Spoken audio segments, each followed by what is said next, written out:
Dun dun dun dun dun dun dun dun dun dun. Do do do do do. Kia ora, I'm Dalipa. And I'm Shanae. And we are In the Field, the podcast of the Fieldays exhibitor, telling you about some of the events that you should experience, or maybe some of the events you shouldn't experience at Fieldays. So what do we have coming up this morning, Shanae? So this morning we have the Fashion Art Awards first. We first have the Wintec one, and then we have the AGA competition. Then after that we have the Chelsea and the Ultimate Canines. They do a bit of tricks. At 11 we have a panel discussion which is on red meat. And 11:15 we have the Alpacas. And then a cooking demonstration, and then at 12 we have Rosie the Cow show. Can't live without Rosie the Cow. So after 12, at 12:30 we have Doug Avery, the Resilient Farmer, and I actually saw a little bit of his ones yesterday actually, and it was interesting. I didn't expect it to be, it's perhaps the only speech in Fieldays which is completely motivational. And we have the schools tractor pull final. Alongside that, the Rural Bachelor Challenge, Chelsea and the Ultimate Canine. So both of those start at 1 p.m. The Michael van der Elzen cooking demonstration at Kiwi's Best Kitchen. Wintec's Fashion Design Graduate Show. And the Ag Artware Prize Giving and Arts Awards Show. So they're kind of happening 1:45, 2 p.m.-ish. And that's on the Village Green. The Rural Bachelors are going to be having some kind of challenge involving excavators, so I guess they're excavating stuff. And Rosie the Cow is back, at 2:30 in the afternoon. And then there's the New Zealand Young Farmers North Island debate on the Village Green, and I'll sort of be looking to cover that, and the Alpacas as well, which is a highlight, I think, of maybe Shanae and Tawara, who has been on a previous show. And we had the cooking demonstration coming up again later in that afternoon, and Rosie the Cow. So, a couple of opportunities to see the cooking or Rosie the Cow if you so want to. So what are some of the events that you're looking forward to? So I'm looking forward to the alpaca event. We already saw some alpacas yesterday, but we're also going to today go to the area that they have, the little stall area where they sell some alpaca wool, and also have some alpacas there, and apparently they have a little baby, so I'm excited to see that. What is the attraction of alpacas as opposed to other animals? I don't know, they're just so soft. Alright, I think that's the thing. So if you like soft animals, alpacas is the way to go. Did you learn much about alpacas when you went there? Yeah, I did. Okay. I learned quite a bit. Alright. It's good to know. Is it in an article somewhere? Yes.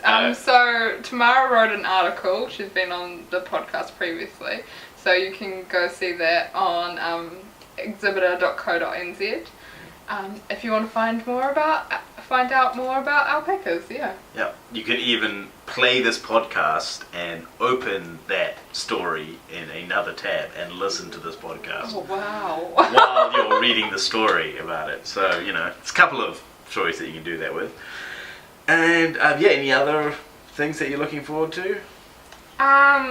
Maybe the tractor pull might be interesting. Oh, the tractor pull. We got Ruaid coming on, actually, a little bit later to talk about. I think he might have been in the cockpit of one, of a tractor. That'd be cool. He's been in the cockpit of a tractor, and it all looks a little bit slow to me from the outside, so I'll be interested in asking him whether it's actually as boring as it looks to me anyway, from the outside. But I'm sure that some people find it very entertaining, which is very good.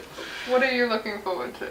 What am I looking forward to? I will go to, I actually saw the meat panel discussion on its first day, and I wrote an article about it, and there was me and 4 other people there, but I hope that the popularity of it has increased, because actually Tereda does a good job of trying to enthuse everybody about the subject of innovative practices in red meat, in the red meat sector. So this is actually the final day that you can see that one. So that might be something that you want to think about seeing if you haven't, if you want to get a kind of look into another industry that you don't hear from. But I will basically be looking at the North Island debate final, which is from some young farmers, I believe, who are going to be having a bit of a debate about something. I hear that it's a bit good-natured, and sometimes they screen it on television as well. So I'll be interested to just see how it is. And it's interesting because I guess when I talk to some of the farmers outside of, some of these young farmer leaders and things, it's interesting how many of them are not actually your traditional farmers. Like I talked to one of the guys who raised the flag, and he's actually a economist, and the other guy manages a kind of a nutrition consultancy company. So, but they've both sort of grown up on farms, and one of the guys, who's the economist, he's been to Fieldays every day of his life. So, I guess they still have those links to farming, but I guess amongst the younger generation, they're taking on other professions, as well as, not just being full-time farmers. No, that's, an interesting thing. Yeah. So, alright, any other all-day events? What's happening with the Innovation Accelerator? Okay, so I think we talked about it a little bit before. Okay. But, so it's an area where, I think they just have an adult area at the moment. I haven't yet found the kid area, but it's when engineers or even students come together and they create something to do with farming to help farmers out, basically. So cool inventions that will help farmers out. I actually interviewed a guy who made this pipe laying machine, and it's massive. You won't miss it, so if you go to the Innovation Centre, it's right up the front, and you'll just see this pipe moving up and down. And he was the first person to come up with that idea, because for contractors, with the new regulations and stuff with OSH, it's harder to put pipes down, so he came up with this invention to make it easier for people. Oh, yeah. Cool. Wow, that's kind of interesting. Did you have any interest in pipes before you went and found this out? No, not really. Well, that's kind of cool. I'm actually finding that as well. Like, a lot of stuff that I wasn't really interested in, but you find it more interesting when you have somebody sort of talking about it, and you go along to a talk or something. So. Yeah, it's definitely interesting because if you ask them to, they explain it in a way that you'd understand, and you never thought about it that way or something like that. So it's quite cool finding about those sorts of things and talking to interesting people. Yeah. Yeah. Cool.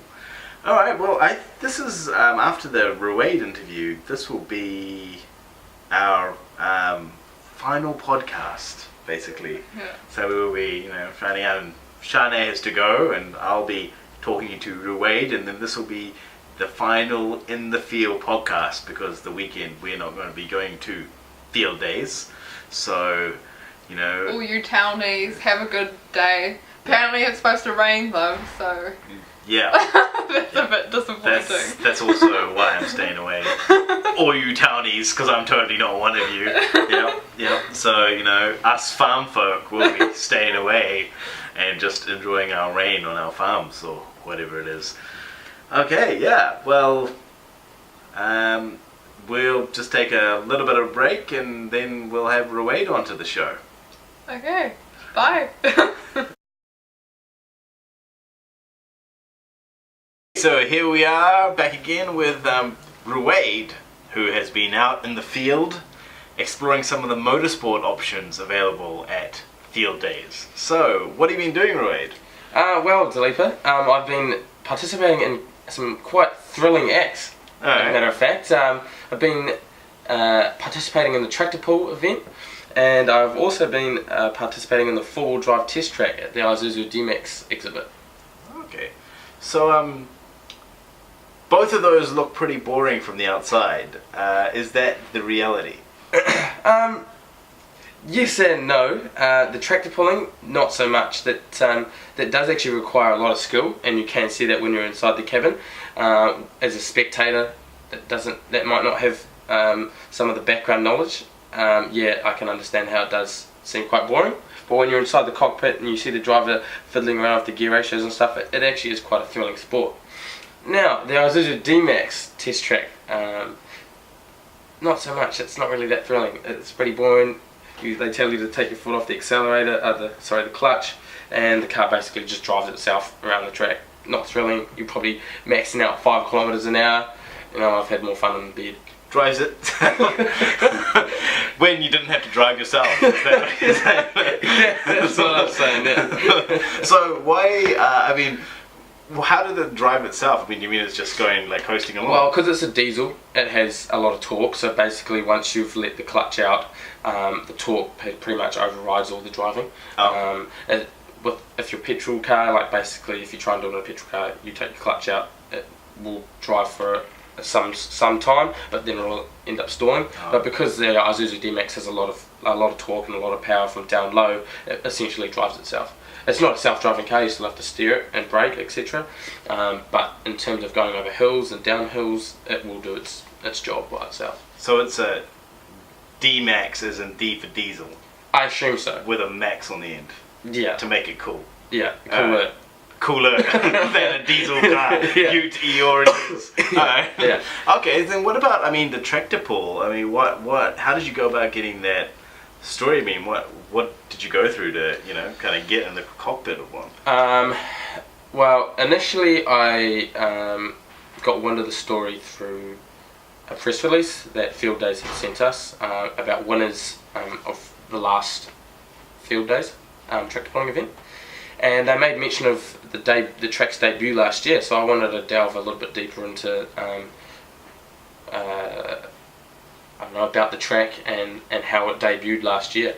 And basically what I found out was that it wasn't that great that last year. They did have a few initial teething issues, which is probably a given when you're testing out a new track. And so when I came to the Fieldays this year, I wanted to see how it had improved since last year. And I ended up talking to quite a few people when I spoke to a guy who I actually knew through a friend, and he actually is an acquaintance as well. And I asked him, hey, can I jump in your tractor while you're doing a pulling event? Well, I didn't think he was going to say yes, but he said, yeah, come and jump in. So that's how it ended up. Oh, wow.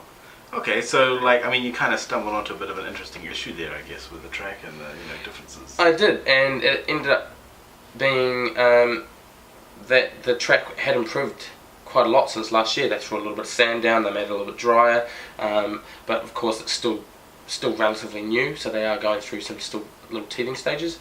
They do have a little issue with the track at the moment. About 75 metres down the track there's some sort of pit and tractors can't seem to make their way past it. But in saying that, a lot of the competitors and the organiser said that by the end of the week they should see the track improve significantly. Is that because everyone's driven over it or something? Yeah, they said that once competitors start just going over it more often, it'll start covering up that little soft patch, making it harder so that tractors won't dig themselves a hole. So they said, yeah, by the end of the week, tractors will just be driving over it. Cool. All right. Thank you away. Hey, no worries, Dalipa. Yeah, look forward to reading the story if another one comes out. Yeah, for sure. Yeah. So I guess if anybody has anything motorsport related at Fieldays that they're doing, they should probably contact you. Contact me. Yeah. I'm very motorsport orientated and indulged, I guess. All right. Thank you very much. I hope you guys enjoy the rest of your Fieldays. And now for the mating call of the blue-eyed gill.